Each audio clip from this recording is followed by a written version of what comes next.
아마 비트코인을 했던 분이라면 18년 초까지 이어진 이 비트코인의 강풍을 아마 기억하실 겁니다. 난리도 이런 난리는 없었죠. 누구는 투자해서 몇 억을 벌었니? 그러니까 나도 해야겠다. 이런 식으로 너나 할 거 없이 투자하기 시작했죠. 그때 당시에 제 지인 중 한 분이 몇 천만 원을 투자했고 불과 한 달 만에 몇 억을 벌었다고 저에게 자랑을 하더라고요. 솔직히 굉장히 부러웠어요. 그런데도 제가 그때 비트코인을 투자 안 한 이유가 있어요. 17년 12월경 저는 주위의 지인들에게 비트코인을 당장 처분하라고 권유를 했었고요. 그런데 그때 당시 그 지인들의 눈빛을 보니 절대 지금 상황에서 제 말을 듣지 않겠다, 이런 생각이 들더라고요. 불과 한 달 만에 몇 억을 벌어들인 그 친구도 제가 팔아서 수익 챙겨라고 말했지만 제 말이 완전 똥으로 들렸을 겁니다. 왜냐하면 이미 지금 몇 억을 벌고 있는 상황이었고 그의 목표는 이제 몇십억이었을 거니까요. 결국 그 친구는 작년 18년에 버티다 손해까지 보면서 손절을 하고 맙니다. 그리고 현재 18년 초 대비해서 지금 비트코인은 폭락했죠. 이 비트코인은 기대와 달리 기존의 화폐를 대체하는 수단이 아님이 분명해졌고 갈수록 채굴 난이도도 높아져 비용은 증가하는데 가격은 하락함으로써 이 채굴 인프라가 갈수록 더 악화되어져 가고 있죠.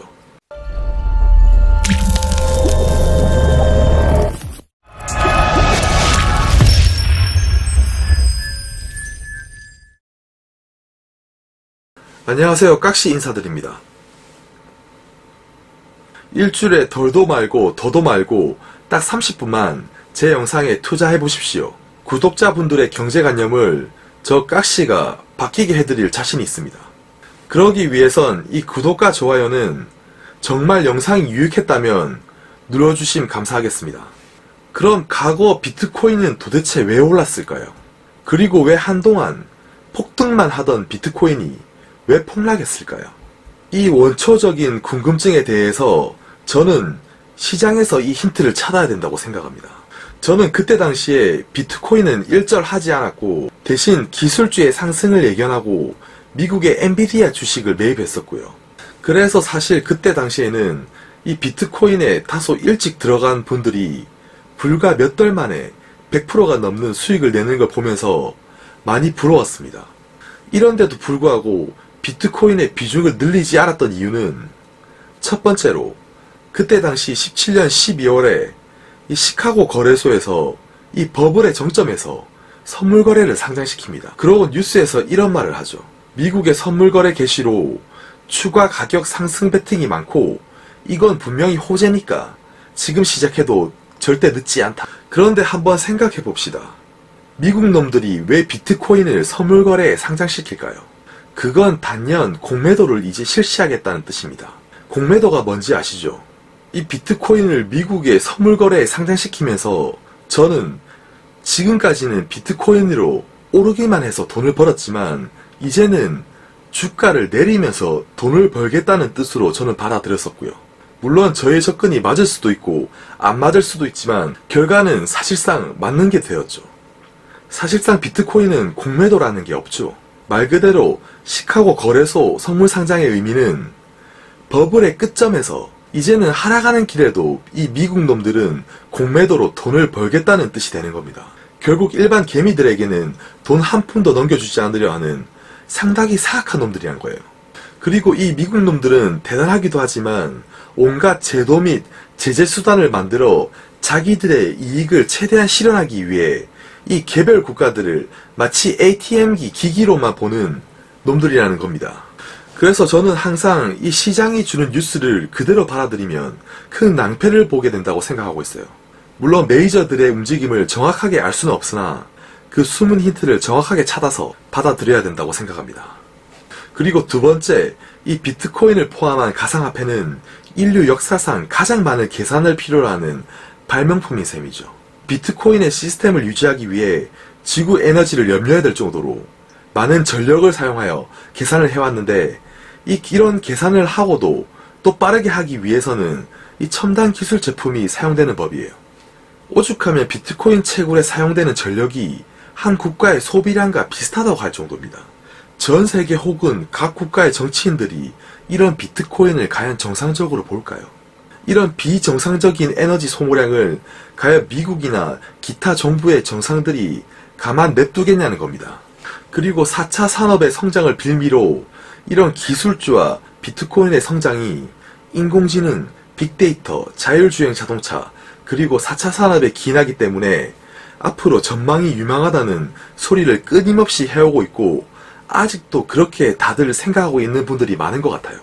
과연 이 엔비디아의 차트를 보게 되면 이 4차 산업의 핵심주라 불려왔던 엔비디아가 이 비트코인의 급락과 함께 추락하는 것을 보면서 이 삼성전자와 하이닉스 그리고 엔비디아의 급격한 상승이 과연 4차 산업 때문이었을까 하는 의문이 저는 든다는 겁니다. 이 기술주의 폭등과 영업이익 그리고 반도체 가격의 상승이 이 비트코인으로부터 말미암아 시작되지 않았나 생각이 든다는 거예요.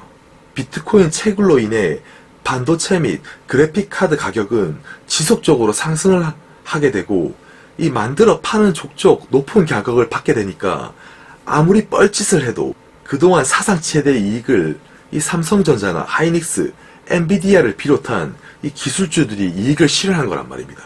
결국 2015년 말부터 이 메이저들은 꾸준히 기술주의 비중을 늘려왔고, 기술주의 상승 배경에는 반도체 지수가 있었고요.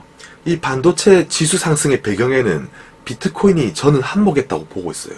결국 메이저들은 인플레이션 시기가 아닌 저물가 시기에서는 온갖 명분을 만들어 돈을 벌 수단을 인위적으로 만드는 거죠. 그 대표적인 예시가 신라젠과 같은 제약 바이오주이고요. 그리고 역대 최고의 버블을 만든 비트코인이 그 예시가 되는 거죠. 저물가 시기에 메이저들은 수익을 낼 재료나 수단이 없기 때문에, 이 올릴 수단이 없기 때문에 어떻게든 스토리를 만들고 허황된 미래를 꿈꾸게 만들어 이 개미들을 꼬시고 그에 맞게 재료를 만들어 폭등을 시키는 거란 말입니다. 이런 스토리는요, 원하면 얼마든지 그럴싸하게 만들 수는 있지만 거기에 빠져 현실을 제대로 직시하지 못하는 순간 결국 마지막 설거지의 대상자가 될 뿐이라는 거예요. 결국 제가 생각하는 선에서는 더 이상 18년 초와 같은 비트코인의 폭등은 다시 다가오기 힘들다는 거고요. 결국 저물가 환경에서 메이저들은 투자처가 필요했고, 그 투자처의 일환으로 비트코인을 폭등시켰다고 저는 보고 있어요. 왜냐하면 저물가 환경에서는 매입할 재료나 이 섹터가 없기 때문입니다. 그래서 이 비트코인처럼 만약에 어떤 종목이 유망하고 주위에서 이걸 사라고 권유한다 해도 적어도 본인이 투자한 곳에 왜 투자했으며, 그리고 누가 물어봐도 절대 꿀리지 않을 정도의 근거와 자신감은 확실히 있어야 하는 곳에 저는 투자해야 된다고 생각해요. 그래서 많은 분들이 저에게 댓글로 한 번씩 의견을 물어보시는데, 물론 아는 선에서 제가 대답해 드릴 수는 있으나 제 말을 듣고 투자하는 게 아닌 본인이 직접 검증을 한번 해보고 확신을 느끼고, 어떤 누가 이거 왜 투자했냐고 물어보면 거기에 논리정연하게 반박할 수 있는 상태가 되어야 한다고 생각하며, 제 구독자분들이 그렇게 되기를 저 깍시는 바랄 뿐입니다. 어느 섹터나 어느 종목이나 어느 지역의 부동산을 사더라도 긍정적인 시각과 부정적인 시각은 항상 공존하기 마련이에요. 저 깍시가 앞으로 구독자분들에게 이 경제의 관점과 판단할 수 있는 능력을 기를 수 있도록 도움을 많이 드릴 테니, 여러분도 저의 관점이나 생각과 다른 점이 있다면 언제든지 댓글을 달아주시기 바랍니다. 저 또한 계속 배우고 성장하고 싶습니다. 끝으로 아직 이 영상을 보고 계신 분 중에 구독자가 아닌 분은 우측 하단에 이 구독, 그리고 좌측 하단에 좋아요는 꼭 좀 부탁드릴게요.